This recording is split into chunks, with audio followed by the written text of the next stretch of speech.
Fala galera, História em Pauta número 20 e dessa vez falando um pouco sobre a segunda etapa da Grande Guerra, de 1939 a 1945. Dessa vez com o convidado Guilherme Rotz. Quem gostou, clica no gostei, compartilha e se inscreva no nosso canal no YouTube. Fica com o vídeo.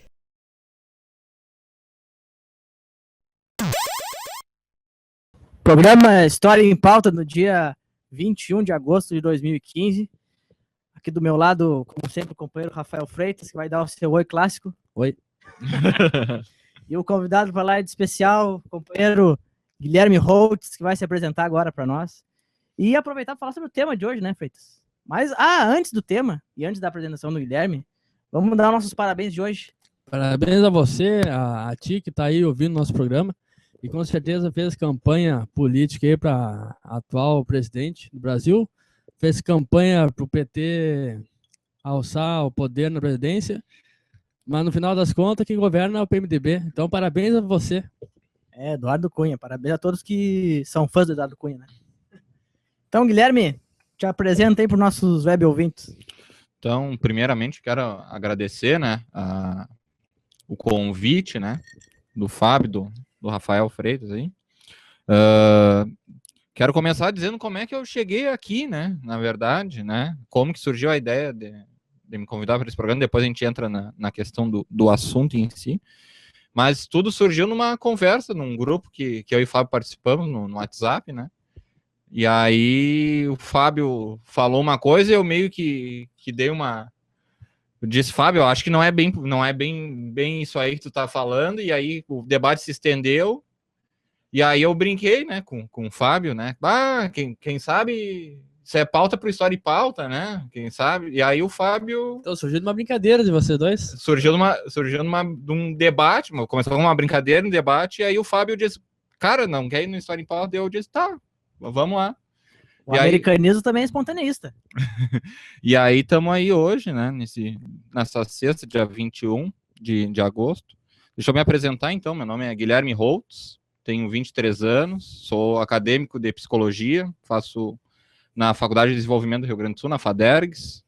Sou coordenador do Diretório Acadêmico de Psicologia do curso.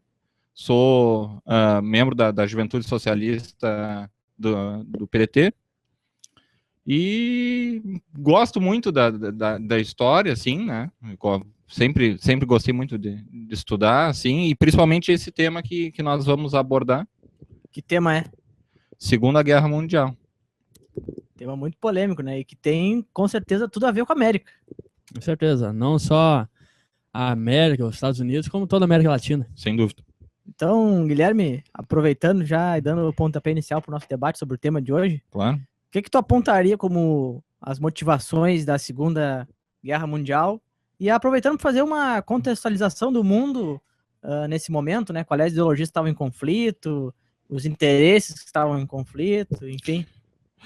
É difícil a gente separar, assim, a gente pode até separar de uma forma mais para ser didática do que propriamente historicamente falando, a Primeira da Segunda Guerra Mundial, porque as consequências que levaram as motivações da Segunda Guerra Mundial são ocorrências vindas da Primeira, assim. Acredito, assim, por todos os materiais que li e por tudo que eu assisti até hoje, que as principais motivações, assim, que levaram a Segunda Guerra Mundial, vamos começar, assim, pensando na Alemanha nazista, né? A Alemanha, com o Tratado de Versalhes e com a destruição da Primeira Guerra, né, ela teve um impacto, isso tudo determinou um impacto econômico muito grande no país. O Tratado de Versalhes determinou o pagamento, né, de milhões de marcos alemães para a França e para outros países que a Alemanha declarou guerra, e além das questões de destruição, alguns territórios alemães foram separados, né, do seu país. Eu posso citar a cidade de Danzig, que era um centro industrial, e foi... E é daí o termo corredor polonês, né? E a Danzig foi desanexada do território alemão. Na verdade, ela foi declarado uma zona livre, que deveria ser controlada pelos países que venceram a Primeira Guerra Mundial. E tudo isso culminou numa pobreza absoluta na década de 20 na Alemanha. Há informações de que o pessoal, para comprar um pão, tinha que levar dinheiro em sacola para comprar um pedaço de pão. Era muitas notas de dinheiro, muitos marcos alemães para comprar uma fatia de pão. E isso, claro, acarretou nessas consequências econômicas, e apareceu lá um tal de Adolf Hitler, né, que foi um veterano da Primeira Guerra Mundial. Que era do Partido Socialista Nacionalista dos Trabalhadores Alemães. Partido Socialista dos Trabalhadores Alemães, era o PT de lá. Era o PT de lá, exatamente. E aí, ele acaba depois, junto com alguns companheiros, tentando tomar o poder na década de 20, com ideais bastante nacionalistas. Ainda o antissemitismo ainda não era o principal foco do Adolf Hitler, assim. E acontece dele ser preso, né, em 1924. Ele é editado na cadeia, ele escreve o Mein Kampf, né, o Minha Luta. E aí ali ele começa a pregar mais firmemente as questões nacionalistas e principalmente antissemitas, né, a questão do ódio aos judeus, o que é a questão econômica dos judeus na Alemanha, que, de certa forma, assim, a grande parte da elite alemã, que não sofria as mesmas coisas que os alemães nativos, assim, eram os judeus, assim, pessoas de origem judaica. Eles mantiveram um certo nível econômico em comparação ao resto da população, assim. Então, em termos econômicos, a gente pode até apontar que aquilo que o Hitler pregava da questão racial tinha um fundo econômico até, no mínimo, interessante, assim, de ser abordado, por mais que seja absurdo o antissemitismo que tenha sido pregado no Mein Kampf. E aí, o resto eu acho que é bem conhecido. O Hitler depois sai da cadeia, é tido quase como um herói das massas, assim, junto com o apoio de outros veteranos da Primeira Guerra. Citar um que era o braço direito do Hitler, que é o Hermann Göring, né? E aí eles vão tensionando e tomando o parlamento, né, alemão, e promovendo uma violência muito forte nas ruas, até com outros partidos políticos, principalmente aos comunistas, né? O partido nazista, depois de fundado, ele usou de muita violência para com os comunistas nas ruas alemãs. E eles foram tomando parlamento, e até chegar ao poder e depois derrubar a República de Weimar e instalar o Estado nazista com o Hitler como o supremo comandante da Alemanha, o Führer. Tu consideras que a Primeira e a Segunda Guerra Mundial são um conflito, digamos assim, único, uma única grande guerra, com um intervalo lá de 18 até 38, de 10 anos? Como eu, 20 anos, né? Como eu tinha dito, é difícil separar a Primeira da Segunda Guerra, por causa, por exemplo, para a Alemanha, essas foram as principais motivações. Depois, a gente pode pensar em outras motivações. Por exemplo, vieram por toda a Europa, os países que participaram da Primeira Guerra tiveram problemas econômicos, né? E depois veio a própria crise de 29, assim, que impactou a economia, principalmente dos Estados Unidos, mas, de certa forma, se alastrou por todo mundo. Então, uma coisa é consequência da outra, assim, é muito difícil de separar a Primeira da Segunda Guerra, se não for de uma maneira mais didática, assim. As motivações da Segunda eu aponto como consequências do que ocorreu na Primeira Guerra. Considerando também, principalmente, que o Tratado de Versalhes, ele não via resolver o conflito em si da Primeira Guerra, terminar com um conflito, mas sim quase como um revanchismo pelo início da guerra, o que ocorreu completamente diferente depois no fim da Segunda. Na verdade, não foi um revanchismo, foi uma união para uma reconstrução com um grande interesse econômico dos Estados Unidos nessa reconstrução, mas teve uma união para a reconstrução dos países. E na primeira não, foi pelo contrário, foi um revanchismo do tipo, tu declarou guerra, agora tu vai ter que pagar. Vai pagar com dinheiro, tu vai pagar com território, tu vai pagar com matérias-primas, com minerais, etc, etc. E isso tudo, com certeza, motivou a Alemanha nazista a iniciar a Segunda Guerra Mundial. Ô, Guilherme, tu concorda que os dois... Nós temos um texto, o Manifesto Americanista, que a gente chama a Segunda Guerra Mundial como, de fato, a Primeira Guerra Mundial. Tu concorda com isso? Tu acha que foi um conflito mundial, a Primeira Grande Guerra, a Segunda Grande Guerra? Eu acho que tudo isso foi uma grande guerra. Talvez a única do século XX, na verdade, foi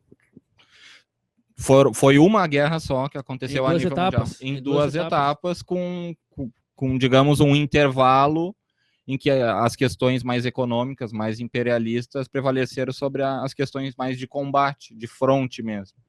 E aí, mais na década até ali 1918 e depois na década de 40, que a questão do fronte, a questão das batalhas que prevaleceram. Mas na década de 20, na década de 30, praticamente a guerra continuou nas questões imperialistas e econômicas. Assim. É difícil separar. Consegue separar, por exemplo, para editar um livro, para explicar, ocorreu uma motivação mais assim na primeira, uma motivação mais assim na segunda, mas tô analisando assim a matéria assim, da Primeira e da Segunda Guerra, é difícil separar. Bom, tu coloca a questão ideológica como secundária, então, porque na Segunda Guerra Mundial teve a novidade do socialismo na União Soviética. Para considerar um mesmo conflito? Qual a tua opinião? A questão ideológica, com certeza, é secundária em relação à questão econômica. Isso não tenha dúvida. Na verdade, a questão ideológica é consequência, pelo menos assim eu considero, da questão econômica. Tanto para a questão social. Lembrando que, por exemplo, a União Soviética, a Revolução de Outubro e tudo mais, se aproveitou muito do enfraquecimento do czar na entrada da guerra e as consequências dessa entrada na guerra para o Império Czar na Rússia. E ali foi o momento mais oportuno, né, que os comunistas conseguiram para conseguir fazer a Revolução de Outubro. Então, vou fazer uma pergunta que é uma própria sugestão do convidado mesmo. Diga-nos elementos sobre a geopolítica pré-Segunda Guerra Mundial.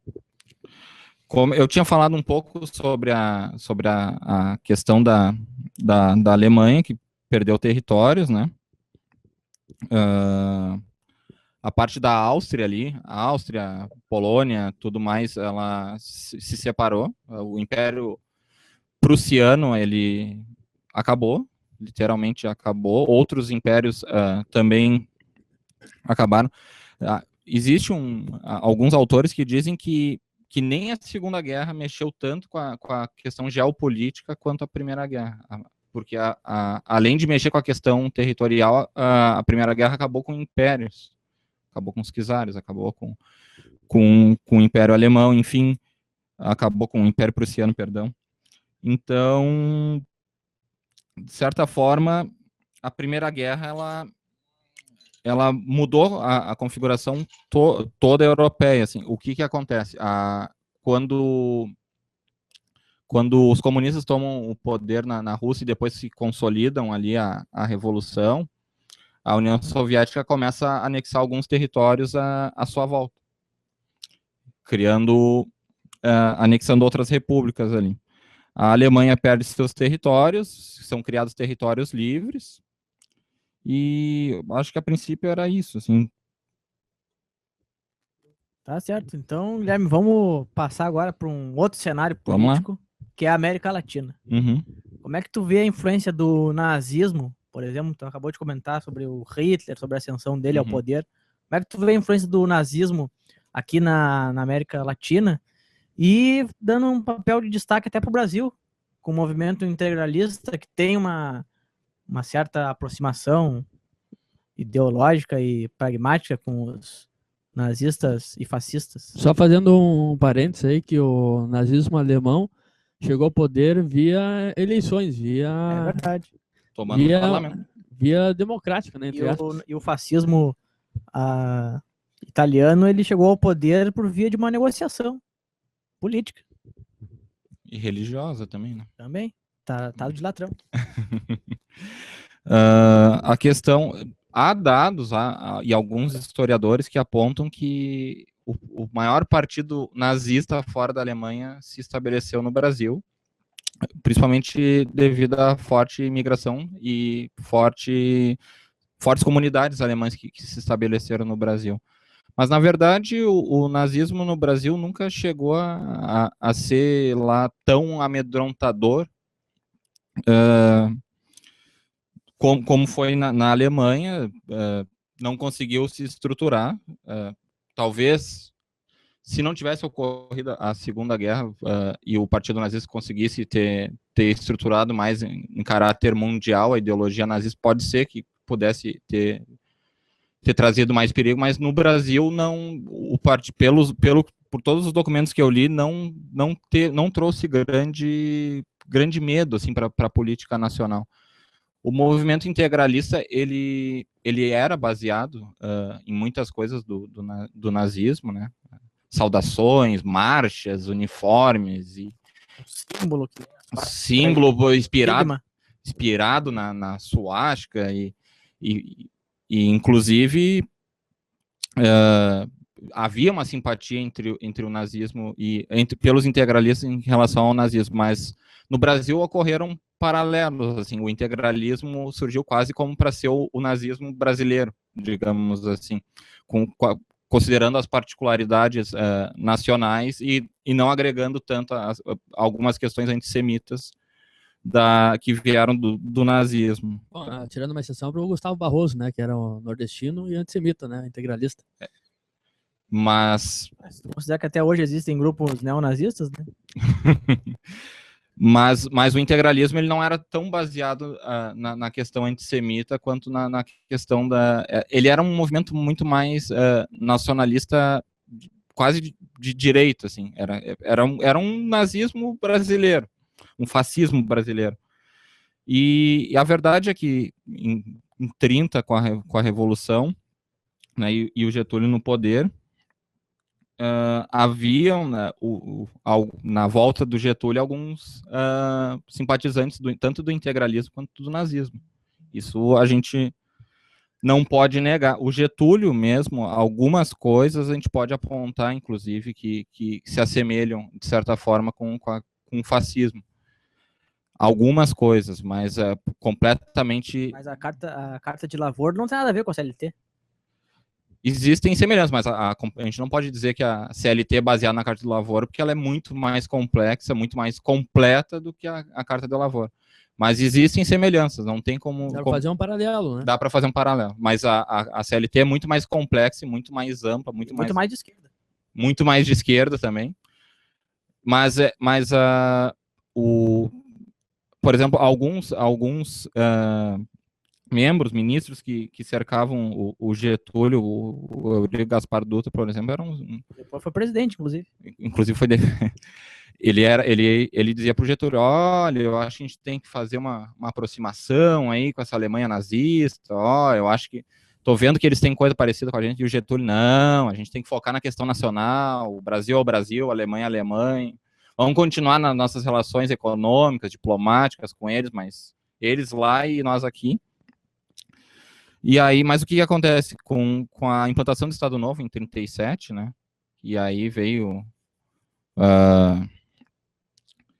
a extinção dos partidos, das atividades dos partidos políticos. Aí acaba tanto o Partido Integralista quanto o Partido Nazista. Então, no Brasil, praticamente, o Partido Nazista já era pequeno, praticamente extinguido, e o Partido Integralista, que vinha numa ascensão, numa crescente, por ter para as pessoas identificarem essa questão do integralismo como algo semelhante ao nazismo, ao fascismo, e considerando também, né, que a Alemanha, que há pouco tempo atrás eu estava falando da questão da pobreza, de sair com uma sacola de marcos alemães para comprar a Alemanha, depois que o Hitler, o nazismo, toma o poder da Alemanha, eles conseguem equilibrar a questão econômica na Alemanha. Isso é um fato e até um mérito do Partido Nazista na Alemanha. Eles conseguiram equilibrar. O problema foram as custas, as custas do antissemitismo, dessas outras coisas assim. É mais ou menos como o governo Sartori aqui. Está tentando equilibrar os gastos e os custos do Estado às custas do funcionalismo público. Eu prefiro não comentar. Mas...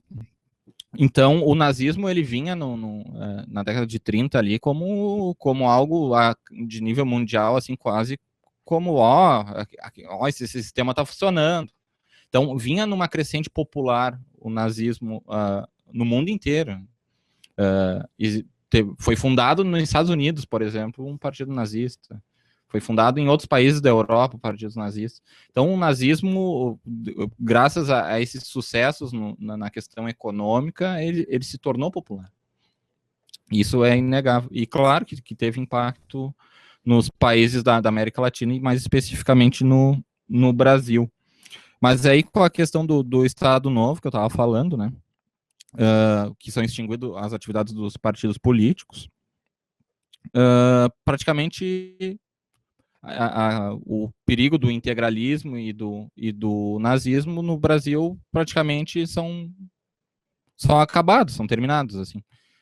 O foco se torna mesmo a implantação do Estado Novo, da nova Constituição, das consolidações das leis de trabalho, etc., que, como a gente tinha falado, a gente pode até apontar algumas semelhanças, mas tem muitas diferenças também com o ocorrido na Alemanha nazista e na Itália fascista. Bom, agora nós vamos tocar num tema que talvez seja o teu forte, pelas sugestões aí que tu deu ao nosso roteiro. Será que, Guilherme, a gente pode dizer que a gente pode separar a segunda etapa, vamos respeitar a tua conceituação, a segunda etapa da Guerra Mundial, ou Segunda Guerra Mundial, será que nós podemos dividir entre antes e depois da entrada dos Estados Unidos no conflito? Sem dúvida. Por quê? Vamos tentar contextualizar como estava o andamento da segunda parte da Guerra Mundial, ou da Segunda Guerra Mundial. A Alemanha estava passando o rodo, na verdade. Já tinha ocupado os Países Baixos, já tinha tomado a França, estava com uma investida muito forte na União Soviética, já estava beirando ali, já Moscou, já tinha tomado a Ucrânia, já tinha tomado boa parte da Europa, ela já tinha tomado. E aí, a Grã-Bretanha, na verdade, foi um dos únicos países que conseguiu se manter a duras custas, assim, sem ter o seu território fortemente invadido. Havia muitos bombardeios, houveram tentativas de desembarque, os U-boats, os submarinos alemães, rodaram muito ali o território da Grã-Bretanha, mas a Grã-Bretanha conseguiu a duras custas se manter. E até mas não conseguia se manter muito mais tempo. Os recursos estavam acabando, o poder militar já estava bastante complicado, as tropas estavam bastante desmotivadas, houveram muitas baixas militares, e o Churchill, que assumiu durante o início da Segunda Guerra, o Churchill não era o primeiro-ministro da Grã-Bretanha, ele assumiu depois, ele começa a pressionar o governo americano para a entrada na Segunda Guerra, do tipo, vocês têm que ajudar a Grã-Bretanha, a gente não vai conseguir... Nós somos os pais de vocês. É quase isso. A gente não vai conseguir se manter e tudo. E os Estados Unidos, né, diz, não, A gente vai continuar mantendo as questões econômicas que nós temos com vocês e tudo mais. Mas é interessante pensar que os Estados Unidos tinham relações fortes, inclusive, com a Alemanha também. Ele tinha, claro, no período da guerra, aumentou muito mais as relações econômicas entre Grã-Bretanha e Estados Unidos do que Estados Unidos e Alemanha. Mas os Estados Unidos tinham relações econômicas com a Alemanha também. E aí depois a gente pode até falar agora, por exemplo, a questão do Henry Ford, por exemplo. Não pode falar sobre o Henry Ford. O Henry Ford, por exemplo, tem a boa base do Mein Kampf, do Hitler, é inspirado em escritos do Henry Ford. Isso é um fato, a questão antissemita, antijudaica até, do Henry Ford. O nazismo, se tu analisar friamente, ele surgiu como uma ideologia de direita para tentar agregar os trabalhadores, mas para fortalecer o capitalismo. Exato. E por exemplo, a IG Farben, que era um conjunto de indústrias alemãs, ela tinha ações em grandes empresas americanas. A Coca-Cola, que é uma empresa americana, tinha uma fábrica funcionando a todo vapor na Alemanha. Inclusive, durante a guerra, quando a Alemanha declara guerra aos Estados Unidos, a Coca-Cola manda parar de fabricar a Coca-Cola na Alemanha. Isso é bem curioso. Eles mandam parar de fabricar a Coca-Cola na Alemanha e aí os alemães não queriam ficar sem refrigerante, até para abastecer as tropas, que era uma bebida popular. E daí eles criam a Fanta. A Fanta é uma criação alemã. A Fanta laranja foi uma bebida criada na Alemanha. Para não fechar a fábrica da Coca-Cola, eles criaram a Fanta, que não era a Coca-Cola americana. E as laranjas vinham da onde para fazer a Fanta? Provavelmente de algum território ocupado ali, né? Porque a Alemanha, o território para uma plantação de laranja, alguma coisa assim, provavelmente vinha da França, que o clima é mais propício para isso, quando a Alemanha toma a França, e essa proibição da Coca-Cola em 41, se eu não me engano, ou 42, ali a Alemanha ainda estava com todo o poder sobre a França, principalmente com a questão do governo de Vichy ali e tudo mais, que estava bem alinhado com a Alemanha. Agora me perdi no que eu ia falar. Por que antes e depois da entrada dos Estados Unidos na guerra? Por que esse marco aí? Exatamente. A gente vai falando de Coca-Cola, Fanta... Enfim, então a Alemanha já estava lá, tinha quase tomado Moscou, daí veio o inverno de 41, de 40 para 41, de 40 para 41, e as tropas são obrigadas a dar uma recuada. Foi um inverno... Há informações na história de que foi o inverno mais rigoroso dos últimos 200 anos. Ironia dizendo que quem venceu a guerra foi o inverno. O general Inverno, já ouvi essa. Desqualificando as pessoas que morreram nas batalhas, né? Muita gente morreu. Isso aí é uma história mais dos Estados Unidos que vinculou, né? Mas é um fato, sem dúvida. O inverno foi muito rigoroso Mas não a ponto de ser ele o vencedor da guerra. Não, ele não foi vencedor da guerra, mas que ele As tropas eram experientes no campo de batalha e tinham suprimentos para se manter ali, né? As alemãs? As duas? A soviética está muito mais preparada do que a alemã. Tem algumas teorias assim que abordam a questão mais gnóstica ligada à Alemanha nazista, que dizem, por exemplo, que os soldados alemães foram com roupas de verão para o fronte oriental, porque como eles eram arianos, e os arianos estão acostumados com a neve, então eles não precisavam colocar um monte de casaco, um monte de coisa, assim, que era só eles irem com uma roupa confortável, que era o suficiente para aguentar na guerra, por causa da questão da racial, porque os arianos surgiram me lembra até os comentários do pessoal lá de outros estados referente ao gaúcho aqui no frio. É verdade. Se bem que o frio tá demorando para chegar aqui, né? Então, é fato, os alemães não estavam tão preparados para encarar aquele inverno. Já tinham tomado a França, o norte da África, com as colônias francesas e principalmente as inglesas ali.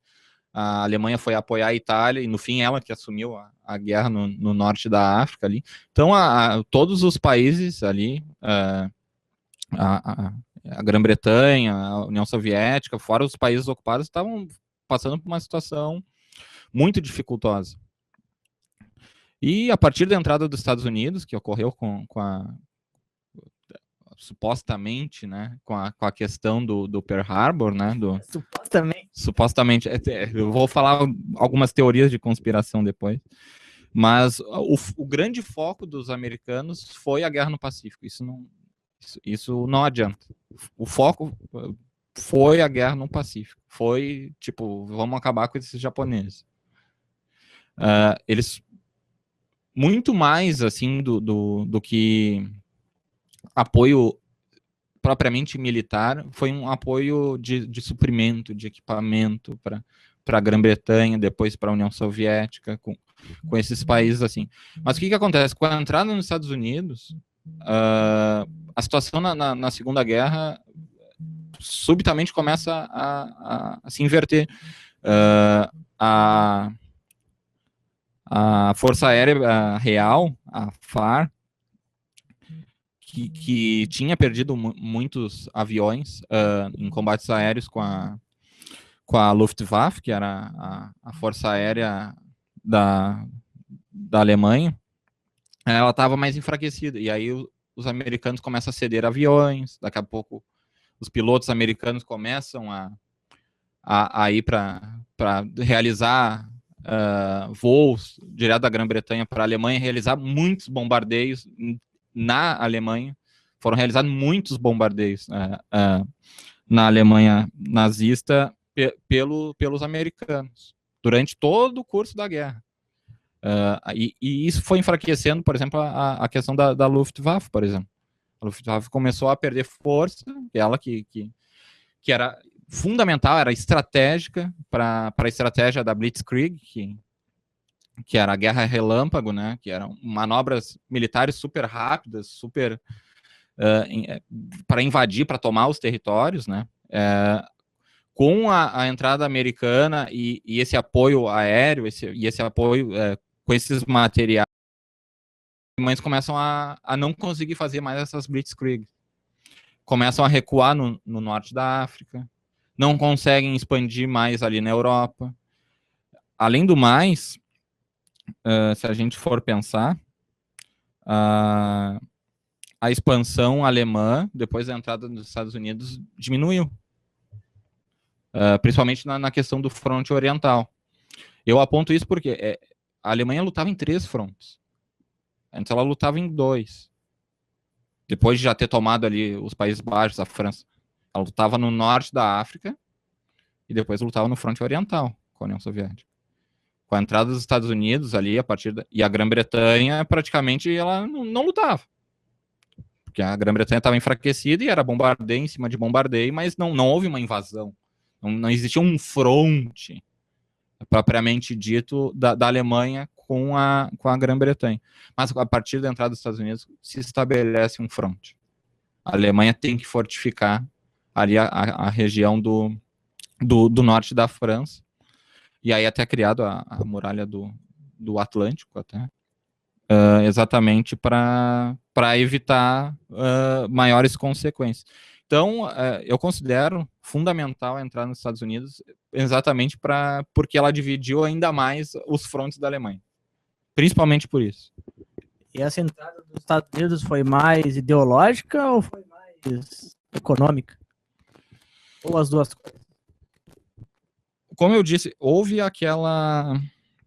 Se a ideologia daí é secundária, a economia é mais importante? A ideologia é consequência da economia, isso é um fato. A ideologia vem em consequência da economia. Então, está analisando a história da Segunda Guerra como uma perspectiva marxista. Não, numa perspectiva economicista, quem sabe? É quase isso. Não, mas é verdade. Por exemplo, a grande parte das ideologias que ainda prevalecem hoje, elas surgiram com base em questões econômicas. Cada um com a sua visão do que considera o porquê que existe desigualdade social e como se superar a desigualdade social. Todas as ideologias, desde a ideologia liberal até a ideologia comunista. Todas elas são consequência de relações econômicas. Passando pela ideologia nazista e fascista. Também. Como eu disse, apesar da ideologia nazista pregar muito mais a questão pregar muito a questão do antissemitismo, tinha um fundo econômico. Quando os alemães começam a praticar lá na Alemanha a questão mais antissemita, eles começam a reter todas as posses, todos os bens, tudo que os judeus tinham. Os bancos alemãos eram lotados de ouro. Porque os judeus tinham muitos adereços, anéis, dentes, e guardavam ouro em casa. E aí, os alemães, o nazismo começa a tomar essas posses e começa a depositar os bancos alemães lucraram muito com essa questão antissemita. Então, a questão antissemita, o ideal antissemita tinha claramente a questão econômica. Agora, voltando à questão ideológica ou econômica nos Estados Unidos. É interessante pensar que os Estados Unidos teve a crise de 29, né? Teve a crise de 29 e aí com a intervenção... Foi uma crise econômica, mas se deveu também pelo lado ideológico do livre mercado, liberalismo absoluto. Viu como a ideologia e a economia não é difícil separar uma ideologia e a economia. Para não dizer que é impossível. Uma é consequência da outra. Eu diria que a ideologia ainda é mais consequência da economia do que a economia em consequência da ideologia. Mas os Estados Unidos teve a crise de 29, eles tinham entrado na Primeira Guerra Mundial, mais para o final da Primeira Guerra Mundial, foram investidos razoáveis recursos, assim, não houve um grande retorno para os Estados Unidos a Primeira Guerra Mundial, não houve. A Primeira Guerra Mundial, ou primeira etapa da Grande Guerra... Isso, melhorou. Ela se americanizando aos poucos. Americanizando no sentido de americanismo. E já sugerimos a ti, Guilherme, substituir a palavra americano por estadunidense. O que tu acha? Mas eu acho que eu posso falar americano e os povos americanizam, não sei. Tem alguma... Os Estados Unidos também estão na América, né? Mas americanos somos todos nós. Eu sou um americano, o Freitas é um americano, tu é um americano. Enfim. Não vamos nos ater aos detalhes.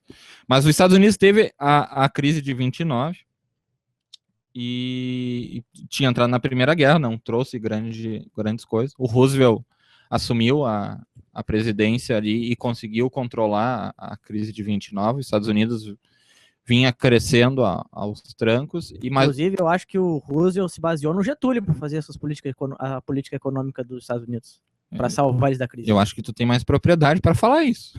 Eu não consigo Essa é a minha tese. Eu não consigo apontar muitos paralelos, assim. Tirando a questão do Estado intervindo. Exatamente. Assim. Mas foram intervenções bem assim, distintas. São outros países diferentes, né? Claro. Necessidades diferentes, inclusive. Mas os Estados Unidos, como eu tinha dito, estabelecia relações econômicas com a Grã-Bretanha, com a Alemanha, estabelecia com a União Soviética, estabelecia em menor escala. E ela os Estados Unidos estava lucrando. Mas estava louquinho para entrar. O Roosevelt e o pessoal do Partido dos Democratas estava louquinho para entrar na Segunda Guerra. Isso é um fato. Eles fizeram de tudo para entrar na Segunda Guerra.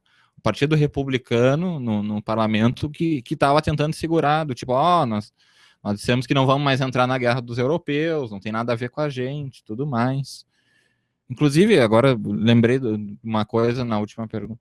Uma das questões que a gente tem que considerar de importância dos Estados Unidos é que foi o único país que participou ativamente da Segunda Guerra e não teve sequer uma batalha em seu território. É verdade.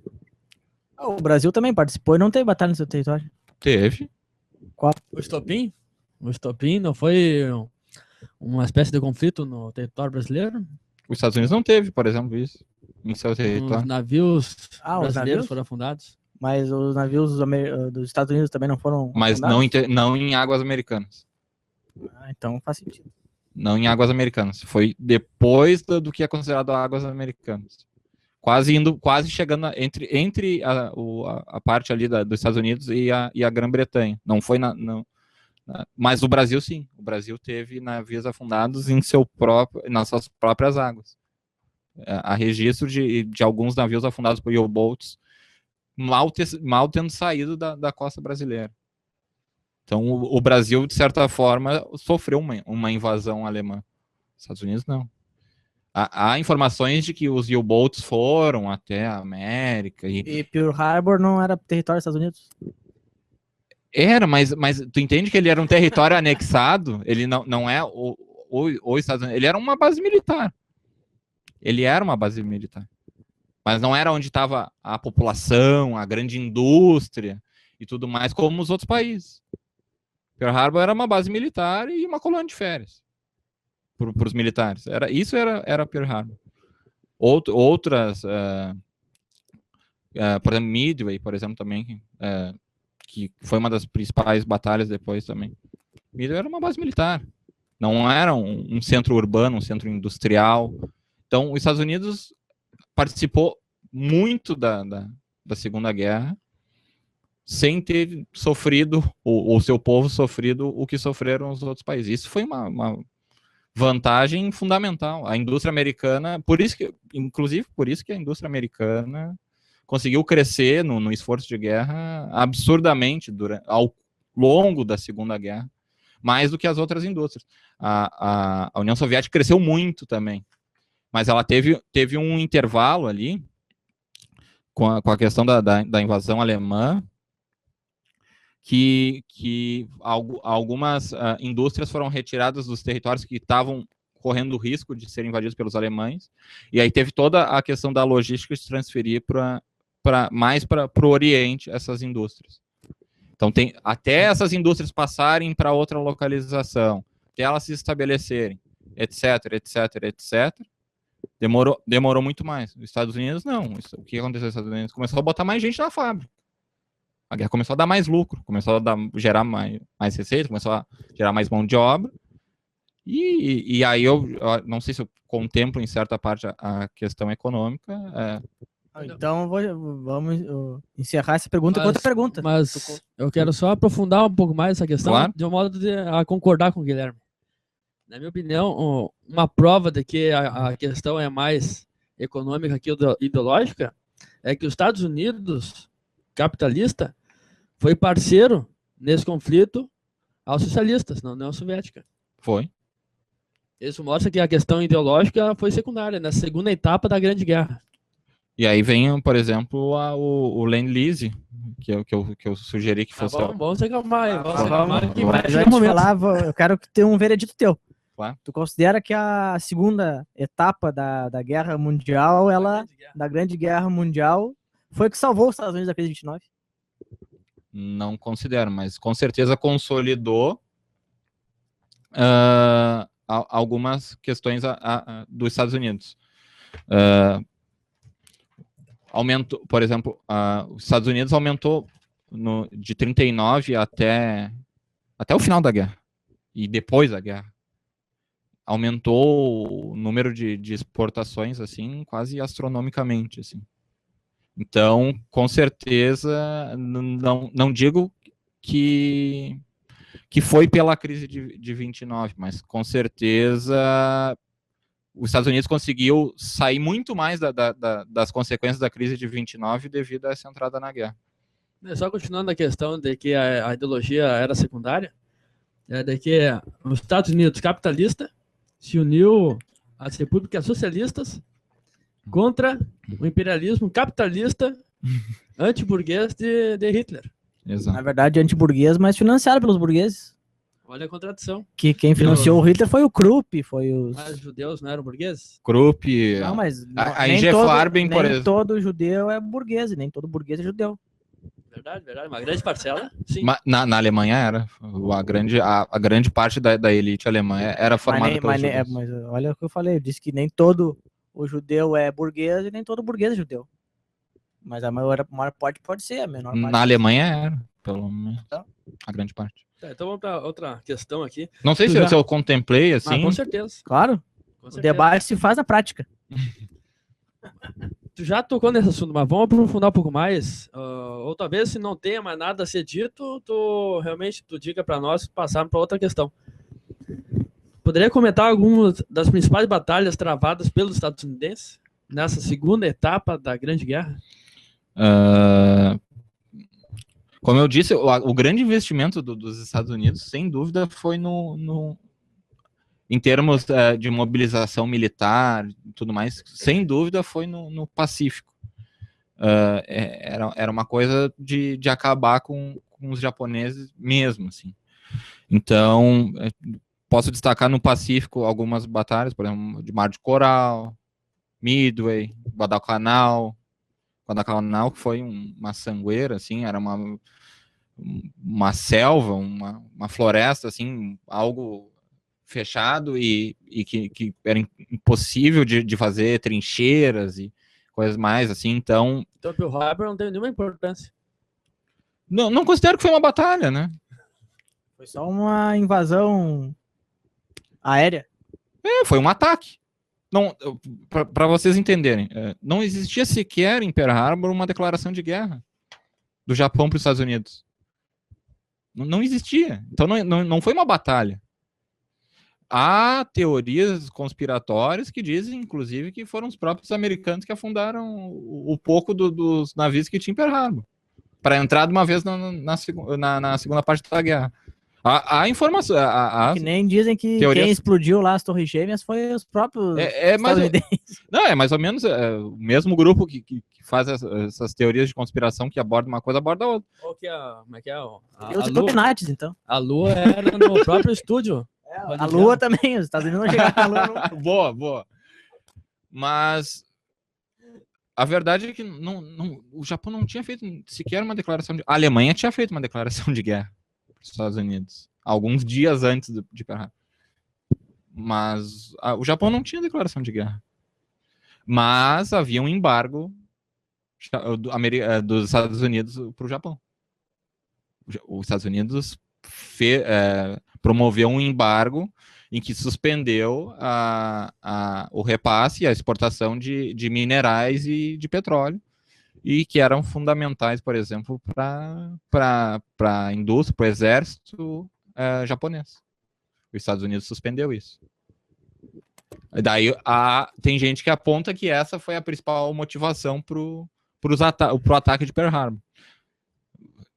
Outros já têm a teoria conspiratória, enfim, tem várias teorias, mas a teoria mais consolidada foi essa. Os Estados Unidos, como o Japão era aliado da Alemanha e da Itália, eles formavam um eixo.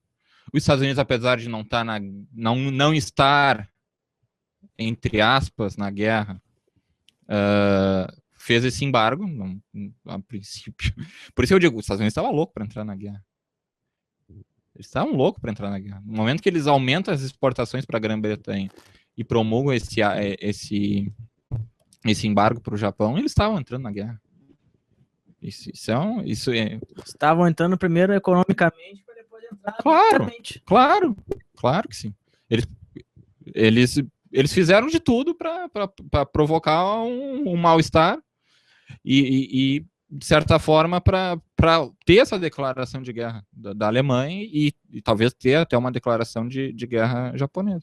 O ataque de Pearl Harbor veio antes da declaração de guerra, foi um ataque surpresa. Por isso que eu não considero uma batalha.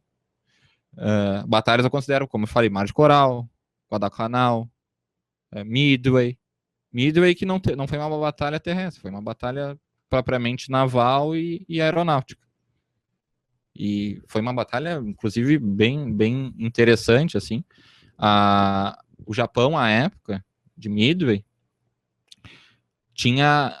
levou para esse ataque a essa ilha, que era uma base americana, a maior esquadra que existiu durante a guerra e durante toda a história da humanidade, a maior esquadra, com os aviões Zero, com os encouraçados, os porta-aviões, tudo assim, a Marinha Britânica, que sempre foi o orgulho do Império, assim, em termos de equipamento bélico e tudo, o Japão estava muito mais equipado até do que a Marinha Real. Em termos tecnológicos, tudo.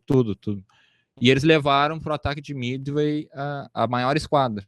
Foram 4 porta-aviões, 12 encouraçados, não sei quantos marinheiros, não sei quantos... Foi um troço absurdo, assim. Mas os Estados Unidos, através dos seus serviços de espionagem, conseguiram segurar e promover uma estratégia de defesa contra o Japão em Midway. É isso que é o mais interessante. E aí os Estados Unidos, que tinha 2 porta-aviões, um deles era o USS Yorktown, famoso, Yorktown,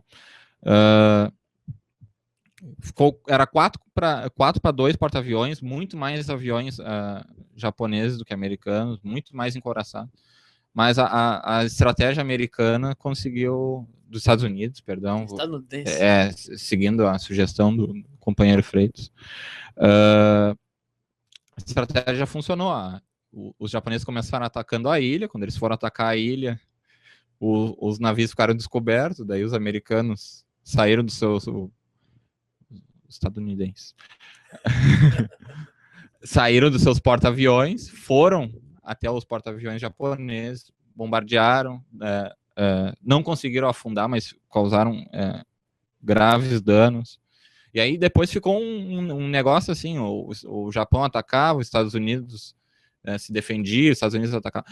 No final da Batalha de Midway, os Estados Unidos conseguiu acabar com os 4 porta-aviões japoneses. Foram os grandes vencedores dessa batalha. Então. Sem dúvida. Os 4. Lembrando que o Japão tinha 8 em toda a sua esquadra, toda a sua frota, tinham 8 porta-aviões. Os Estados Unidos acabou com 4. Nessa batalha ele acaba com a metade dos porta-aviões japoneses. Então, praticamente ali encelou. E o Japão não tinha capacidade de, em tão pouco tempo, fazer um porta-aviões para repor esses 4 que tinham sido afundados. Já os Estados Unidos... tinha mais qualidade que quantidade. Quem? O Japão? Os Estados Unidos, mais qualidade. Não, mais quantidade. A qualidade, a superioridade técnica dos navios e dos aviões japoneses era muito superior à dos Estados Unidos. Muito superior mesmo. O avião Zero, com motor Mitsubishi, ele era muito mais rápido, com poder de fogo muito maior do que o P-39, P-40, até melhor que o P-51 que veio depois, que eram aviões dos Estados Unidos. Então, a única questão é que os Estados Unidos afunda esses 4 porta-aviões, o Japão consegue danificar o Yorktown, mas os Estados Unidos conseguem recuperar ele mais uma vez, e os Estados Unidos consegue, com seu poder industrial, ele consegue botar ainda mais porta-aviões. Há informações, por exemplo, de que os Estados Unidos conseguia fazer um grande navio por dia. Não um porta-aviões, claro, mas um grande navio por dia. Isso é muita coisa. Considerando um navio, um por dia.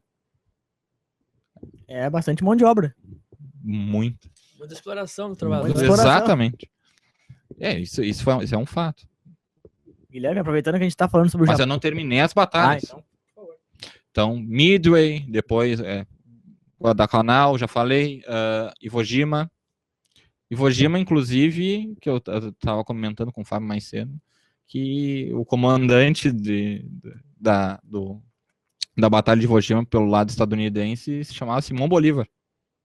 Será que tem alguma coisa a ver com o Bolívar latino-americano?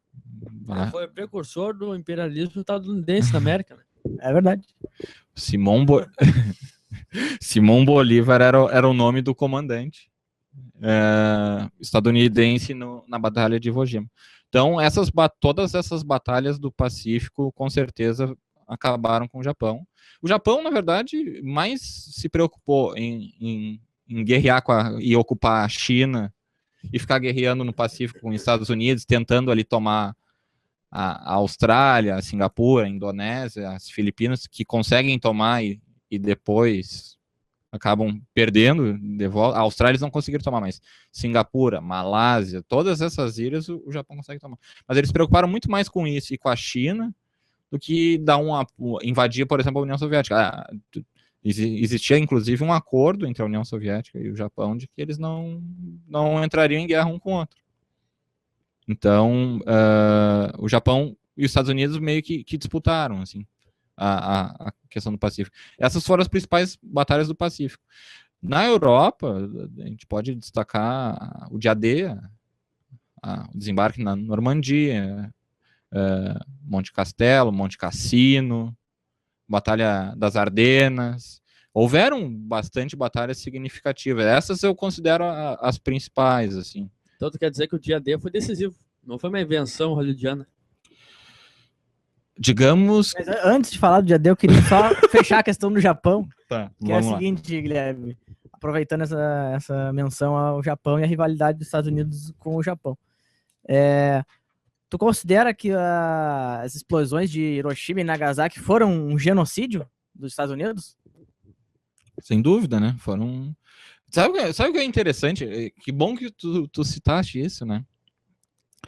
No julgamento de Nuremberg, né? No tribunal de Nuremberg. Não foi julgado os caras que jogaram as bombas. Pois é, né? Isso foi um crime de guerra, né? Pelo amor de Deus. Foi um crime de guerra. Foi um crime de guerra. Assim como na Primeira Guerra, por exemplo, julgaram... É engraçado, não é querer defender os alemães, tá? De forma alguma. Foram criminosos e tudo mais. Mas eles perderam as duas guerras e só eles foram julgados por crime de guerra nas duas, né?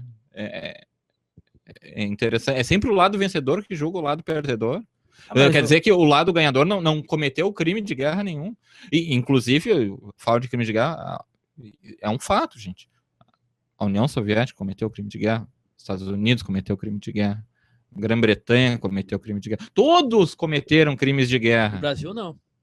O Brasil cometeu crime de guerra. Claro, gente. Não tem. Então me cita 3 aí que o Brasil cometeu. Não.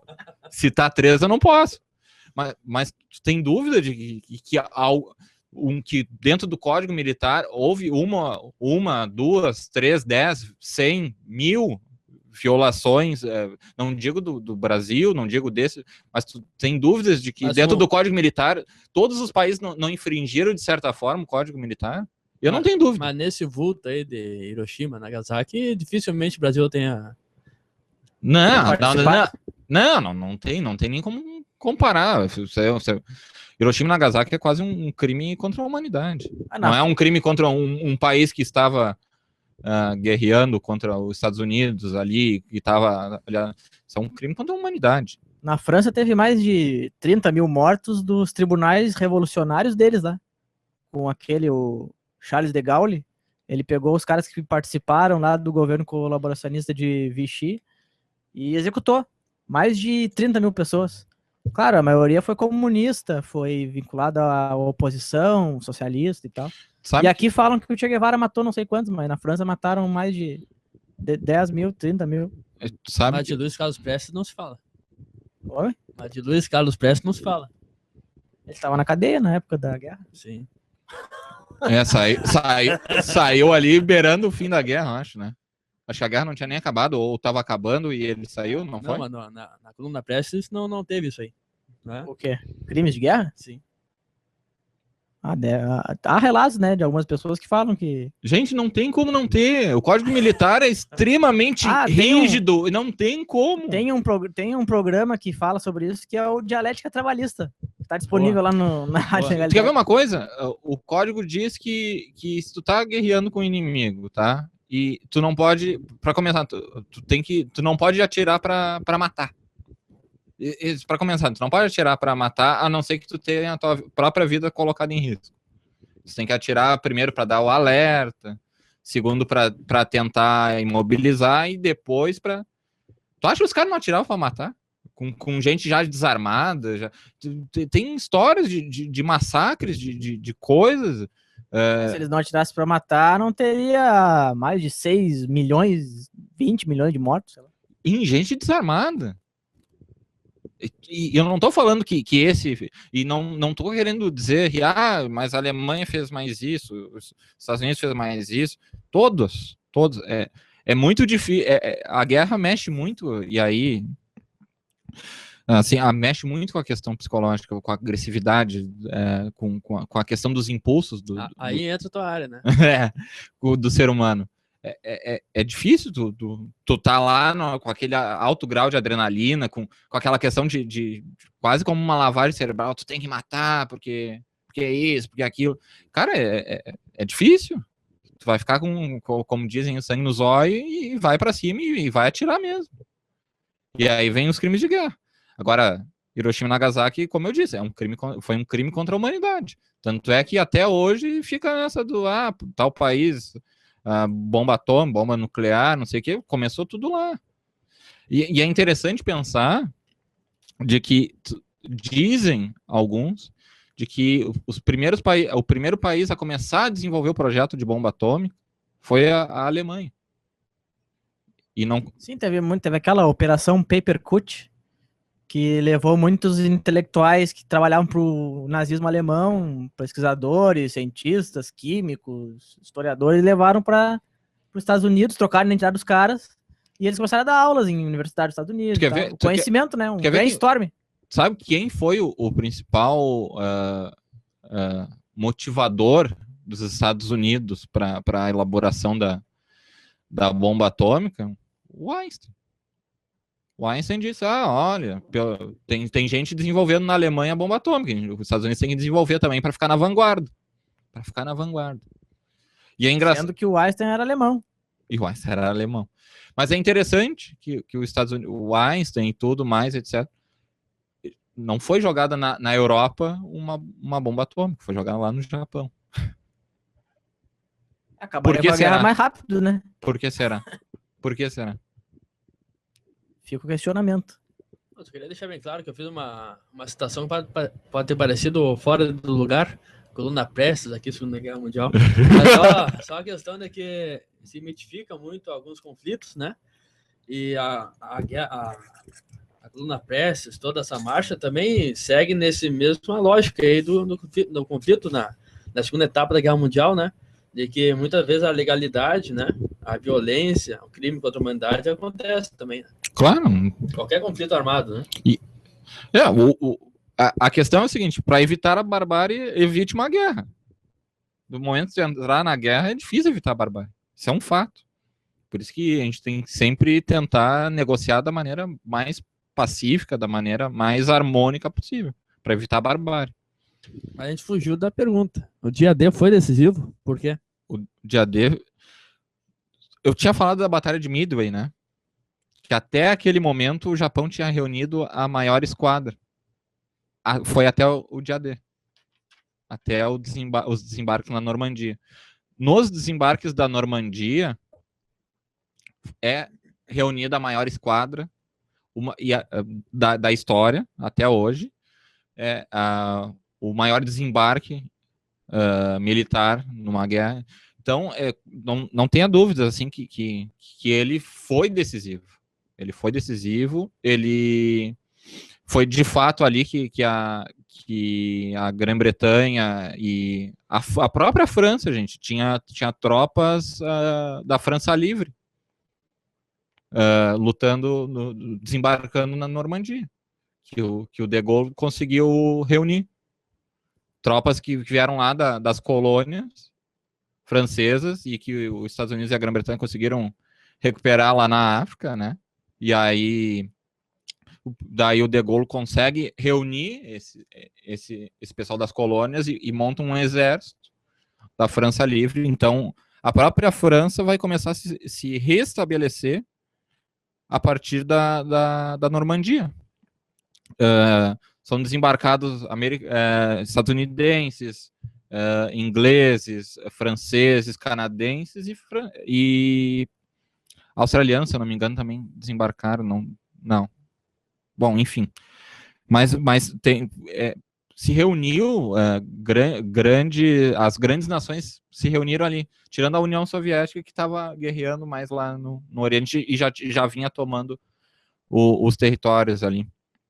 Mas as grandes nações começaram a desembarcar a partir dali. E a França se restabelece a partir da questão da Normandia e também vindo do pessoal do norte da África também. Isso é interessante, assim, começaram a apertar o cerco para cima da Alemanha. A Normandia ao norte, né, da França, e tropas começaram a desembarcar do sul, do norte para a África, para a França.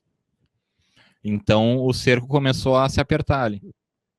E foi a partir disso, né, desse cerco apertando, e o Brasil foi decisivo nisso.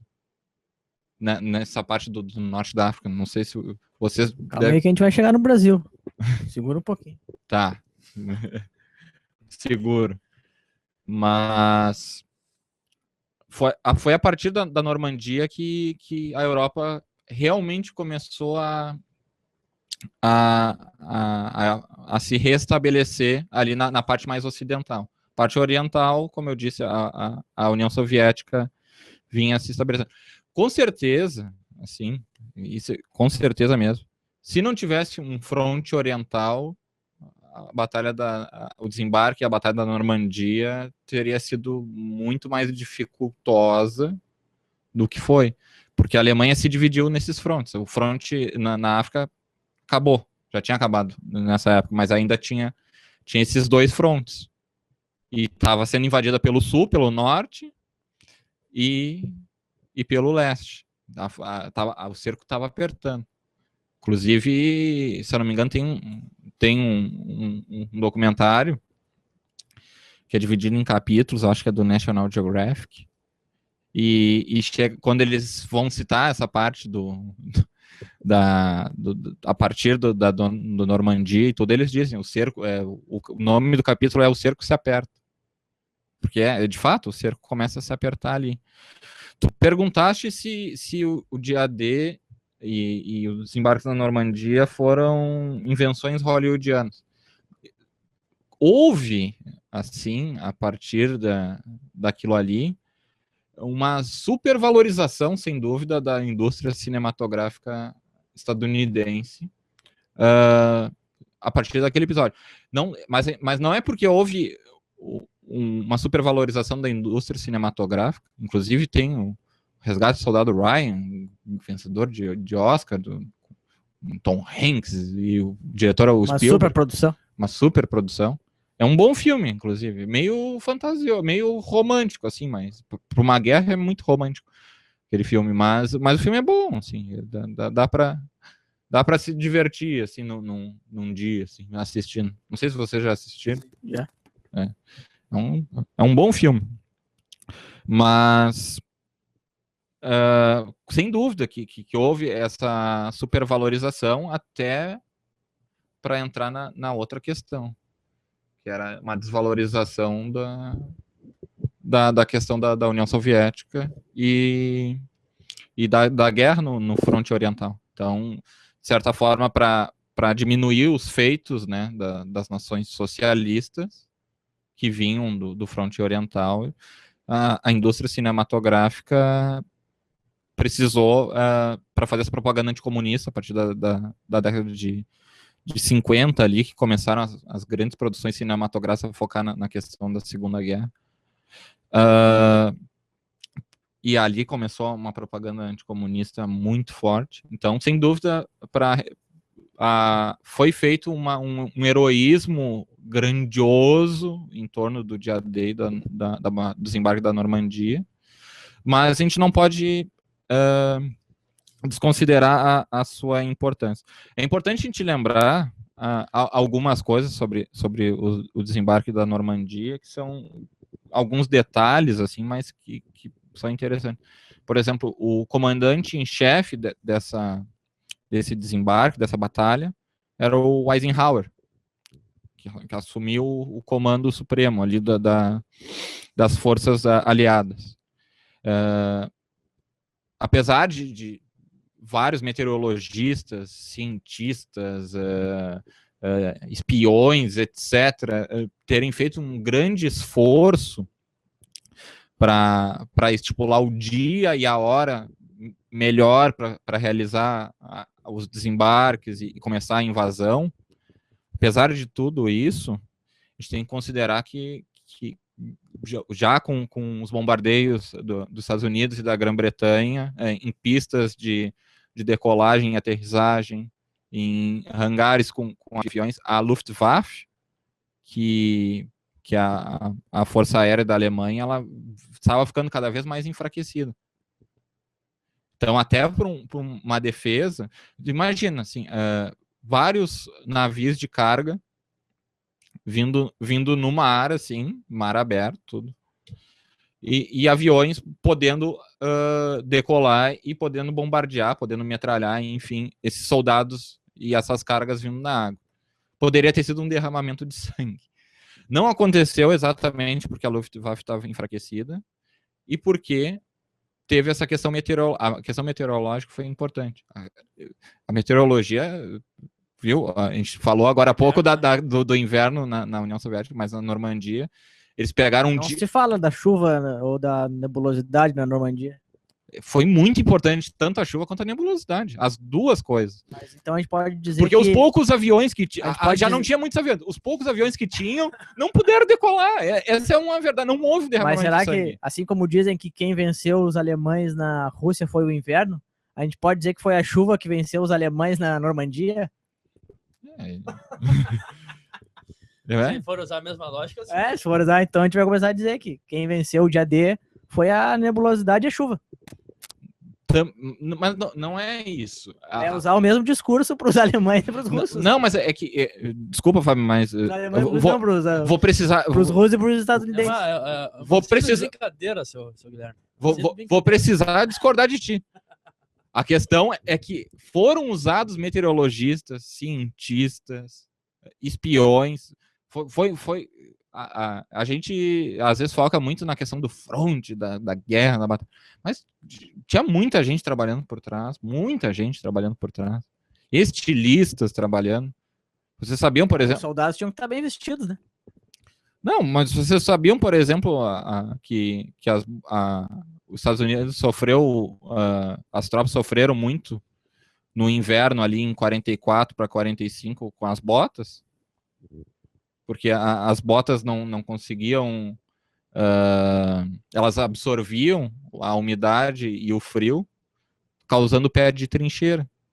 E aí congelavam os pés, ou a pele dos pés, e aí o soldado ficava com o pé dormente. Quando o soldado daqui a pouco tirava a bota, tirava a meia, ele perdia o pé inteiro.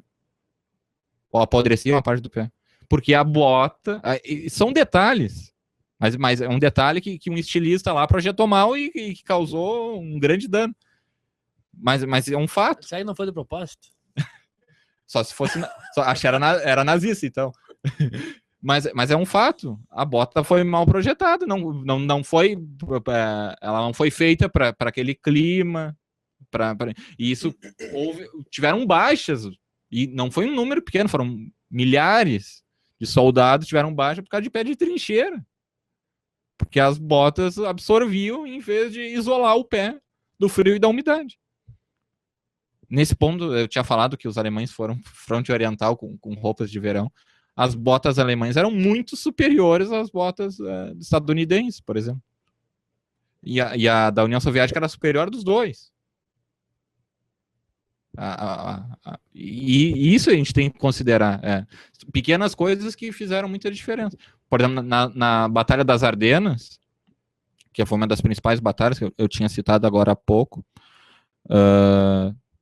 os Estados Unidos estavam, como era um frio, um inverno muito rigoroso no final de 44, os Estados Unidos estava com muitos soldados se recuperando ou com baixa naquela região devido ao pé de trincheira. Devido a essas botas mal planejadas. E aí? Eles não conseguiram. A batalha nas Ardenas Só não foi pior porque... E aí, agora o Fábio vai vir, vai me criticar. Porque chegou um cara chamado Patton. Que dizem que foi o grande herói da guerra. Na Batalha das Ardenas, sem dúvida, ele foi o grande herói. Depende do filme que tu vai ver. Não, na Batalha... É verdade, gente. Na Batalha das Ardenas, ele conseguiu conduzir naquela região que era cheia coberta de neve, montanhosa, com terreno completamente acidentado. Ele conseguiu, em 2 dias, levar para Bastogne um grande número de... Bastogne, que era o grande centro ali da região das Ardenas, que centralizava todas as estradas para a questão de suprimentos e tudo mais, ali naquela região. E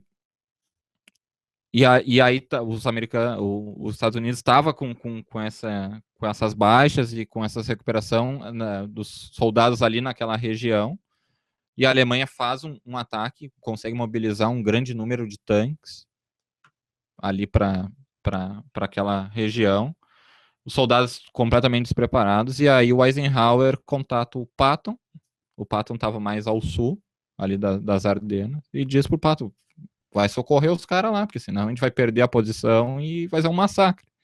E o Patton consegue, através de um apoio logístico e tudo mais, consegue chegar lá e estabelecer o perímetro, e aí ele começa, a partir dali, junto com as forças que estavam ali estabelecidas, mais as forças que vinham do norte, acho que era o Montgomery, que era britânico, que estava comandando as forças do norte. Era o Bradley, comandava as forças ali do centro, da França e dos Países Baixos, não, da França. O Patton vinha pelos Países Baixos e o Montgomery vinha do norte da França, da Grã-Bretanha, e depois pelo norte da França.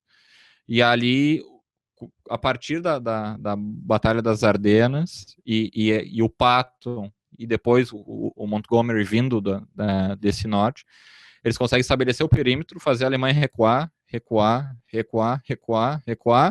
até a Alemanha voltar a ficar só na Alemanha. A Alemanha perdeu, a partir dessa batalha, a Alemanha perdeu todas as suas posições na França. E essa batalha foi numa região montanhosa. As Ardenas? É. Sim. Então a gente pode dizer que foi as montanhas que venceram a guerra. Que não foram Mas que não foi o general Patton. Aí tu queria chegar. É que nem quem venceu os alemães na Rússia foi o inverno. Quem venceu os alemães no dia D foi a chuva e a nebulosidade. E quem venceu os alemães na Ardenas foi as montanhas. Mas como é que tu montaria, por exemplo? Isso quer dizer que o ser humano não vence os alemães. É só o clima e a Então, geografia. Então aquela metáfora do Hitler, do super-homem, não, do Hitler não, do Nietzsche, né? Do super-homem é verdadeira. Só a natureza já venceu. Cara, mas uma coisa é fato. Como é que tu faria uma logística para atravessar com um tanque por uma região montanhosa? O cara tem que ser o cara, no mínimo, tem que entender, né? Tem que ser um bom conhecedor do terreno. E ele não era grande desconhecedor do terreno, mas ele conhecia bem as tropas, ele conhecia bem os tanques que tinha, tudo mais. Então, sem dúvida, ali ele conseguiu conduzir as suas tropas e conseguiu apoiar ali o Omar Bradley e as tropas que estavam em Bastogne. E depois que eles conseguiram segurar Bastogne, conseguiram empurrar os alemães de volta para a Alemanha. E dali para frente a Alemanha praticamente já estava com o fim da guerra, a Alemanha já estava com a guerra praticamente perdida. Agora chegou o grande momento. Lend-Lease. O que seria Lend-Lease? É o grande momento, todo mundo esperava. Todo mundo esperava? Todo mundo. Mas olha só. Lend-Lease, eu estava falando, né? Falei bastante vezes, assim, que o quanto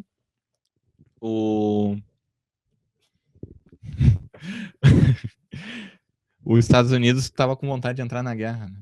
O Lend-Lease, por exemplo, foi um golpe, digamos, político quase, assim.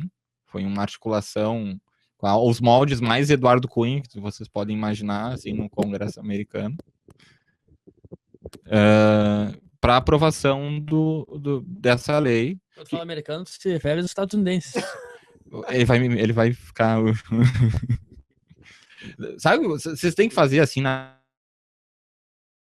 discutir de novo, tem que colocar assim, Vocabulário. botar um vocabulário grudado assim na parede. E daí eu fico olhando assim e consigo me autocorrigir, digamos assim. Mas o Land Lease, né, que é a lei de empréstimos e arrendamentos, foi uma tentativa do Roosevelt de entrar na guerra economicamente de uma maneira mais formal. A partir dessa... Havia uma questão assim, os Estados Unidos não podem entrar na guerra, tem uma lei e tal, etc. Sabe, os Estados Unidos só pode entrar em guerra se tiver o seu território invadido, etc, etc.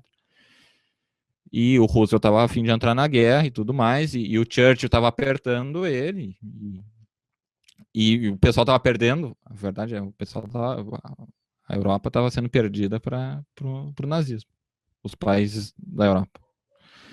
E o Roosevelt, vendo essa situação, e a princípio até articular algo para entrar de fato na guerra, ele e não podendo ceder equipamentos, não podia, a indústria bélica tinha uma lei que não podia ceder equipamentos, não poderia ceder suprimentos, munição para nenhum país. O Roosevelt, vendo a situação na Europa e sendo pressionado, ele faz o Land Lease. O Land Lease, que é essa lei de empréstimo e arrendamentos, ela consistia em empréstimos, e aí, na verdade, empréstimos e arrendamentos de materiais bélicos, militares e de suprimentos e até alguns de alimentos para tropas. As tropas, por exemplo, comiam... a alimentação era muito comida enlatada, industrializada e tudo mais, porque conservava mais, tudo mais fácil de preparar e tudo mais. E a Grã-Bretanha, a própria União Soviética, vinha numa dificuldade de manter a alimentação das tropas, muito porque não tinha essa industrialização alimentícia tão forte quanto os estadunidenses. Estadunidenses.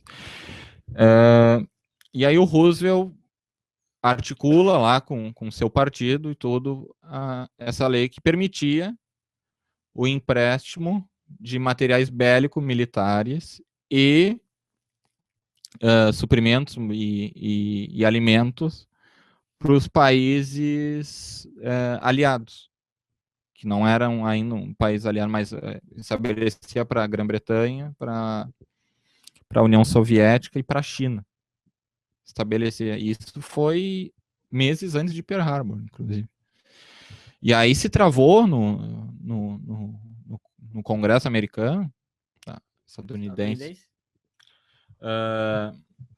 uma grande batalha ali dentro, porque os democratas dizendo que tinha que ser aprovado, porque era uma maneira dos Estados Unidos apoiar e entrar na guerra sem precisar deslocar militares nem nada.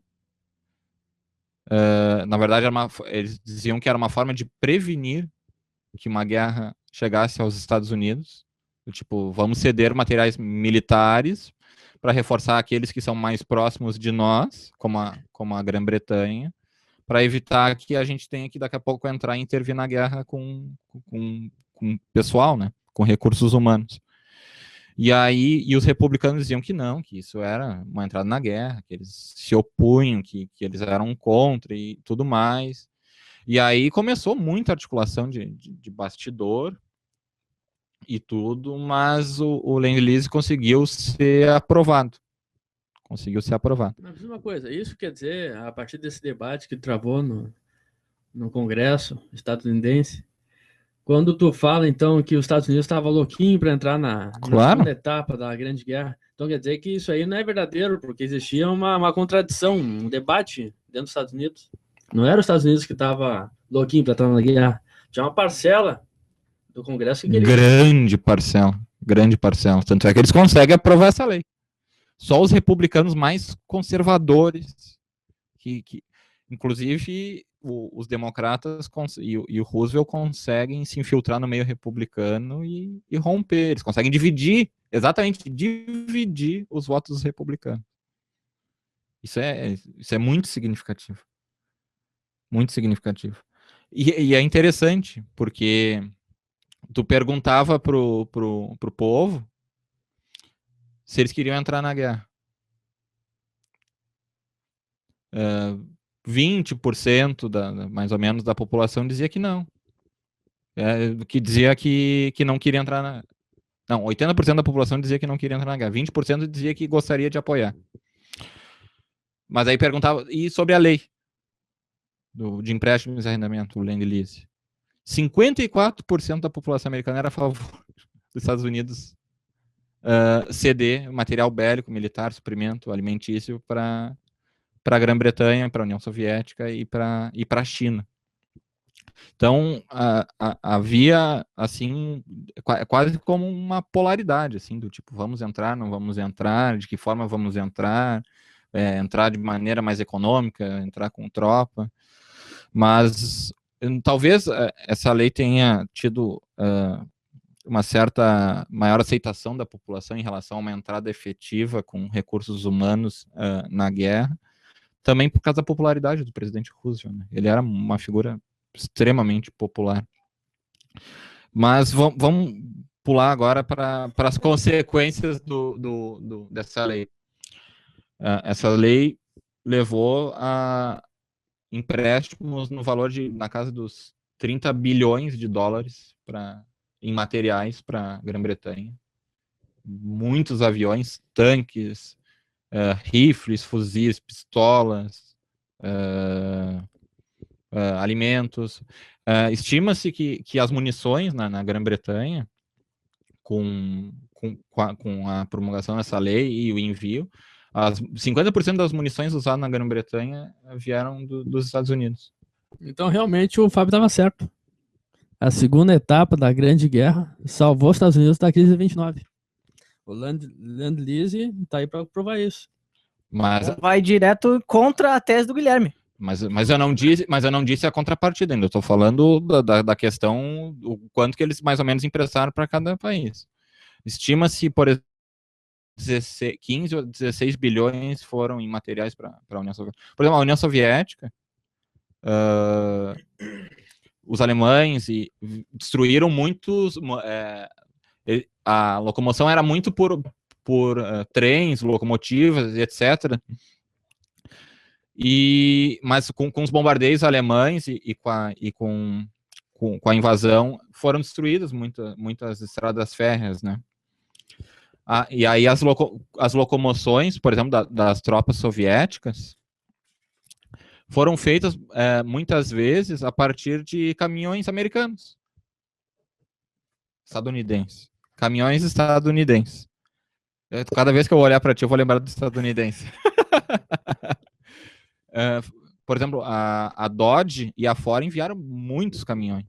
E esses caminhões serviram para o deslocamento de tropas, para retirar os feridos do campo de batalha, do fronte, para carregar munição. Então, a locomoção da União do soldado soviético, do Exército Vermelho, foi praticamente, em grande parte, em caminhões feitos nos Estados Unidos. Dizem alguns até que alguns Katyusha, que era aqueles lançadores de foguetes, sabe? Os órgãos de Stalin popularizaram aí. Não sei quem inventou esse nome. Nome meio estranho, né? Stalinista. Deve ter sido Lúcio. O nome é meio estranho. Mas dizem que teve Katyusha montado em caminhão estadunidense. Então, foi enviado muita coisa. A União Soviética, por exemplo, teve até tanque Sherman. Eles usaram até os tanques Sherman. Eles usaram. M8 Greyhound. Há quem diga, por exemplo, essa lei permitiu depois que o Brasil recebesse tanques Sherman também. Foi a partir dessa lei também. O Brasil começou a receber os Sherman. Recebeu os caminhões da Dodge, recebeu motos da Harley Davidson.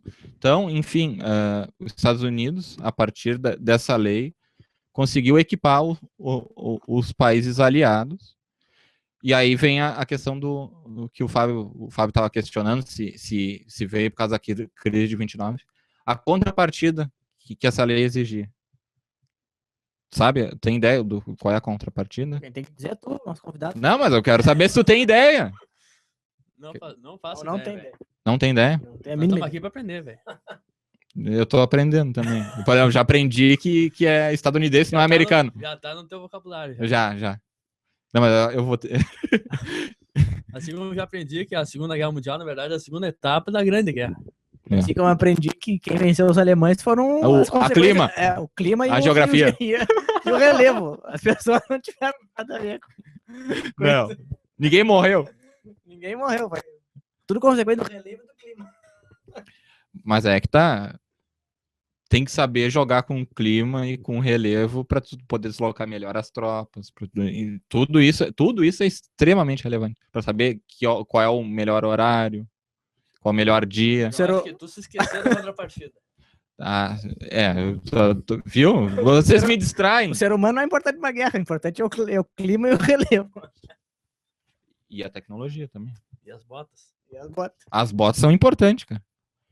A contrapartida era os países, depois de terminada a guerra, deveriam devolver os equipamentos para os Estados Unidos, os que não forem danificados. Os que forem danificados deveriam ressarcir, ou os países teriam a opção de ficar com esses equipamentos depois do fim da guerra, pagando parcelado para os Estados Unidos. Com juros. Com juros. 30%, né? O juro era alto. Juros sobre juros, talvez. Mas a contrapartida era essa. Os países tinham que devolver.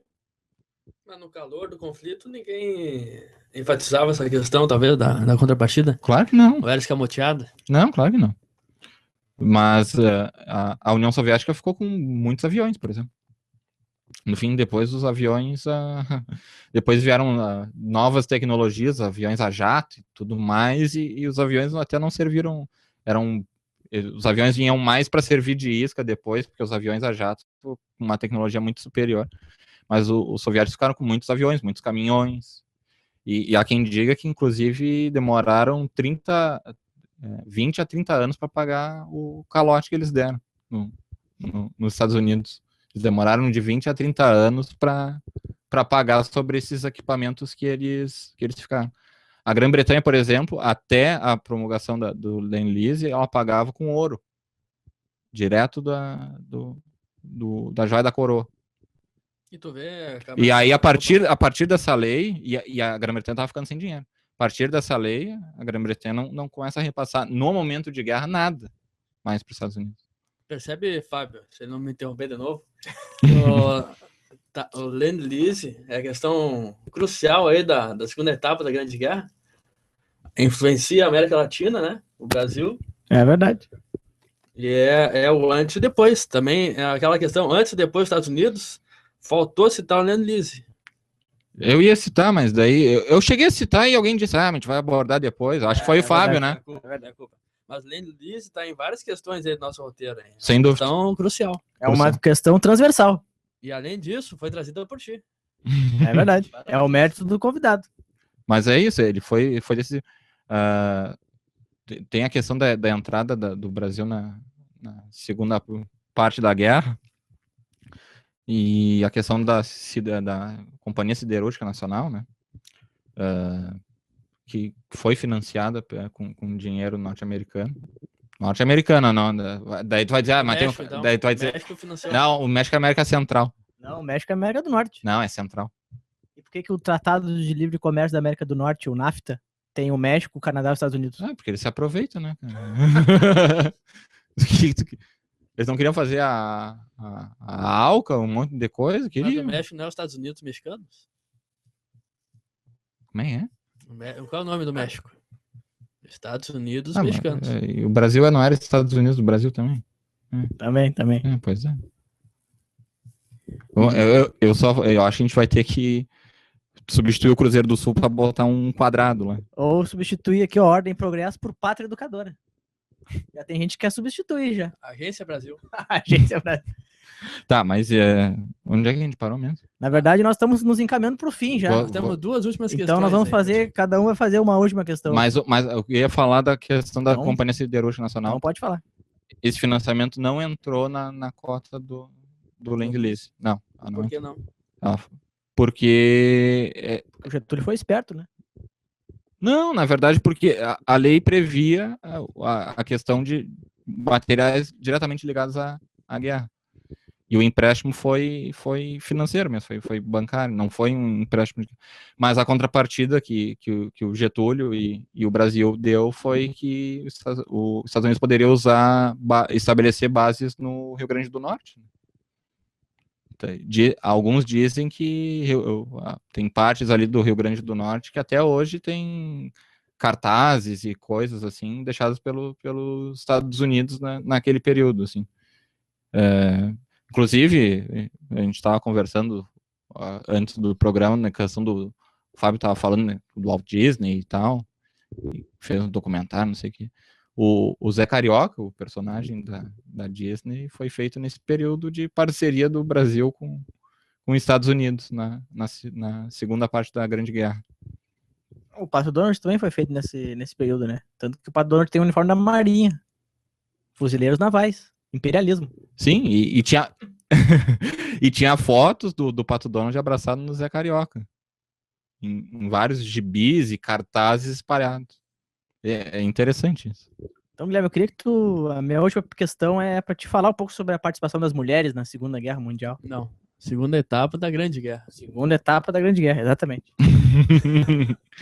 A gente vai ter que mudar o vocabulário, a gente vai ter que fazer a partir desse debate, a gente vai ter que estabelecer um novo vocabulário. A mentalidade começa a modificar a partir do vocabulário também. É que se a gente não inventa, a gente erra. Por exemplo, a guerra que começou em 1914 só terminou em 45.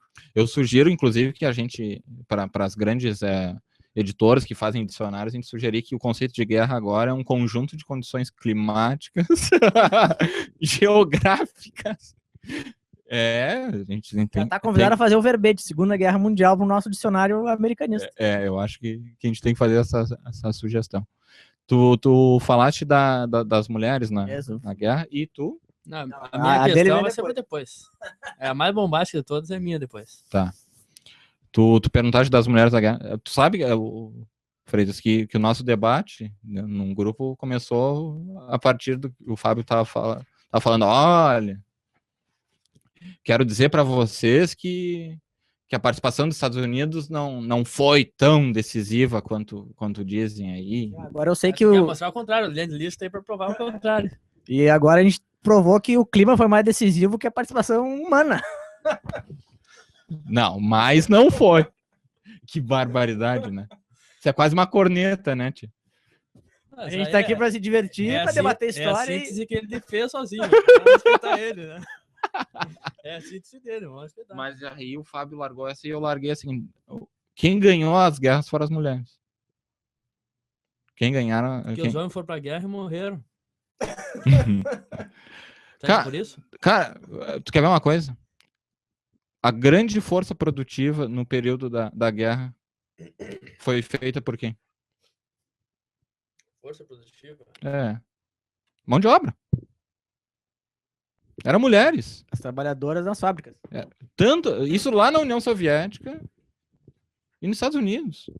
Então elas ganharam com a exploração do trabalho. Cara, é uma questão assim, ó. Ser explorado é ganhar também. A guerra?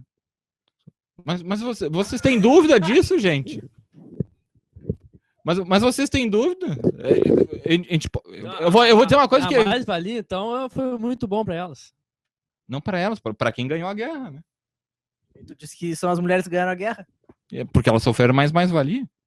Então elas foram para elas ser exploradas e ganhar. Tá, mas a gente tem que reconhecer que se não fosse... Que ser explorado é bom, então. É isso? Pra guerra? Para um país ganhar uma guerra? Talvez. Se a gente for pensar, talvez. Porque para aumentar o poder industrial de alguma coisa, tu precisa da exploração da mão de obra. Isso é um fato. Todos os países, para crescer a economia num sentido burguês, para a burguesia crescer, ela tem que, quanto mais ela explora a mão de obra, mais ela cresce. E a economia do país cresce. E mais ao mesmo tempo, causa das desigualdades sociais. A guerra não acabou com as desigualdades sociais. Não. De forma alguma. Mas quem explorou mais a mão de obra ganhou a guerra. Foi mais decisivo. Foi decisivo na guerra. E eu estou falando da exploração da mão de obra tanto na questão industrial quanto na questão do front. Porque os soviéticos... Soldados também eram trabalhadores, né? Eram trabalhadores. E quem deu o maior número de vidas também ganhou a guerra. Foi a União Soviética. Né? Então, é um fato. É uma exploração da mão de obra também. Tanto lá no front quanto na fábrica. Mas o que eu quis dizer é que as mulheres tiveram um papel importantíssimo, né? Na segunda parte da Grande Guerra, ou na Segunda Guerra, enfim. Porque as fábricas começaram, os homens começaram a ser recrutados até nas portas das fábricas. Nos Estados Unidos, na União Soviética, então, parava um caminhão e dizia para os homens, vai, todo mundo pro front. E ali, e as mulheres, por exemplo, nos Estados Unidos, não ocupavam tantos postos de trabalho. Isso. Lembrando que isso é década de 40, né?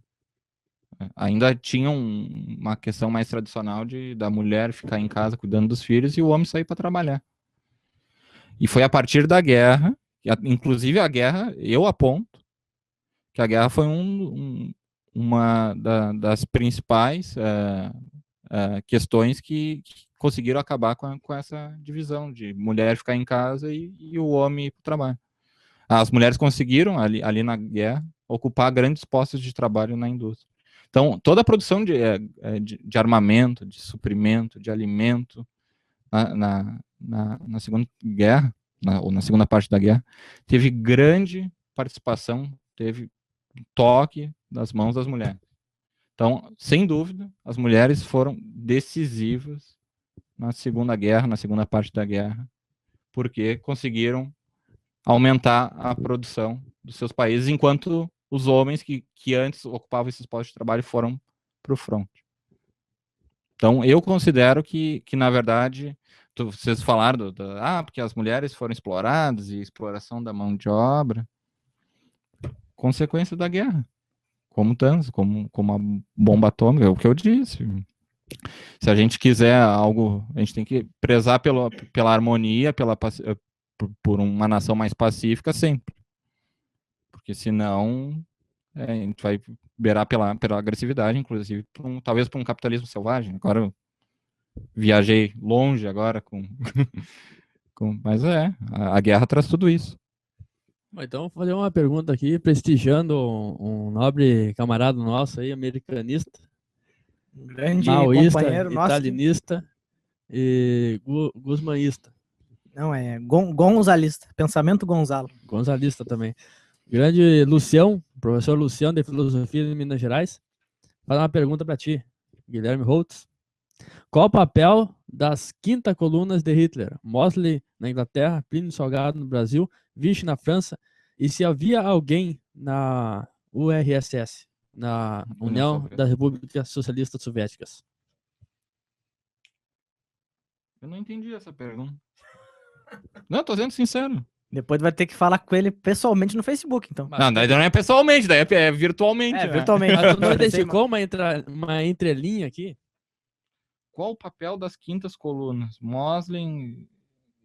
Mas O que ele quer dizer com essa pergunta aí? eu acho que eu vi essa pergunta ali no grupo, no Facebook. Não tá faltando alguém aqui? Tá faltando um comentário ali, não. Alguém não, eu copiei e colei. Copiou e colou? Mas tu respondeu essa pergunta aqui antes do nosso programa, velho. Eu lembro. Não, pelo que eu entendi dessa pergunta, qual o papel? Seria que o Mosley na Inglaterra, o Plínio Salgado no Brasil e Vichy na França, de certa forma, simpatizavam e colaboravam com Hitler e com o nazismo. Pelo menos foi isso que eu entendi. E seguindo pela lógica, até que o próprio programa seguiu, o Plínio Salgado tinha semelhanças e alguns gostos assim parecidos e simpatizava com Hitler e com o nazismo.